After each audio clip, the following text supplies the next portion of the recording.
বরিশালের নথুল্লাবাদ বাস টার্মিনালে ভাড়া নিয়ে শিক্ষার্থী ও বাস শ্রমিকের মধ্যে বড় ধরনের সংঘর্ষ হয়েছে। শনিবার সন্ধ্যা ৭টার দিকে নথুল্লাবাদ বাস টার্মিনালে এ ঘটনার শুরু। এতে দুপক্ষের অন্তত অর্ধশত মানুষ আহত হয়। ভাঙচুর করা হয় অর্ধশত বাস। একটি বাসে আগুন দেওয়া হলেও ফায়ার সার্ভিস তা নিয়ন্ত্রণে আনে। শিক্ষার্থীদের অভিযোগ, হাফ ভাড়া দিতে চাওয়ায় বিএম কলেজের এক শিক্ষার্থীকে মারধর করে শ্রমিকরা। এতে দুপক্ষের মধ্যে সংঘর্ষ শুরু হয়। পরে পুলিশ ও সেনাবাহিনীর হস্তক্ষেপে পরিস্থিতি নিয়ন্ত্রণে আসে। অবস্থানের চেষ্টা চলতেছিল, এক পর্যায়ে একটু কমেও গেছিল।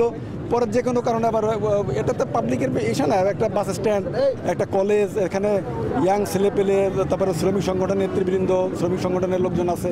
তো এই জন্য আমরা একটা কাছাকাছি পর্যায়ে আসছিলাম, কিন্তু আনফর্চুনেটলি এটা আবার ডেভেলপ করে যায়। পরিস্থিতি আমাদের নিয়ন্ত্রণে আছে, যান চলাচল স্বাভাবিক হয়ে গেছে। এখন আশা করছি আল্লাহর রহমতে আর কোনো সমস্যা হবে না।